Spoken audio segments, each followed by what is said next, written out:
તો પાટણના સિદ્ધપુરમાં મતદારો વિરુદ્ધ થયેલી ફરિયાદ મુદ્દે સવાલ ઉઠ્યા છે। કોંગ્રેસ પ્રદેશ પ્રમુખ અમિત ચાવડાએ ભાજપ સામે ગંભીર સવાલ ઉઠાવ્યા છે। સિદ્ધપુરના કાકોશીમાં મતદાર સામે ખોટી ફરિયાદ થઈ હોવાનો આક્ષેપ કરવામાં આવ્યો છે। કોંગ્રેસ નેતા અમિત ચાવડાના નિવેદન બાદ ભાજપના વળતા પ્રહાર સામે આવ્યા। તાલુકા પ્રમુખ મુકેશ ચૌધરીએ વળતા પ્રહાર કર્યા હતા। કાકોશીના લોકો સામે ફરિયાદ થઈ, તેઓ અલગ અલગ મતદાન કાર્ડ ધરાવે છે। સિદ્ધપુર અને મુંબઈના અલગ વિધાનસભામાં મતદાન કાર્ડ ધરાવે છે। મતદાર યાદીમાં અનેક મહિલાઓના નામ પાછળ પિતાનું નામ ચાલતું હોવાની આશંકા છે।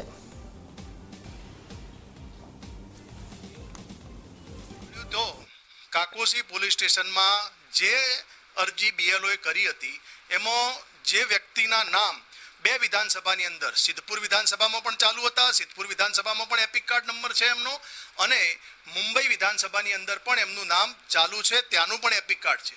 હવે તમે વિચારો કે બે એપિક કાર્ડ ધરાવનાર વ્યક્તિ મતદાન તો ઠીક છે ખોટું કરતા જ હશે, સરકારના બીજા પણ કેટલા લાભો ખોટા લઈ શકતા હશે। ત્યારે જ્યારે એસઆઈઆરની પ્રક્રિયા ચાલી, ફોર્મ આપવા માટે બીએલઓ એમના ઘરે ગયા, ત્યારે પણ એમને નામ કેન્સલ ના કરાવ્યા। ડ્રાફ્ટ રોલ પ્રસિદ્ધ થયો, ડ્રાફ્ટ રોલ પ્રસિદ્ધ થયા પછી જે નામ આવ્યા ત્યારે એમની સામે વાંધો લીધો,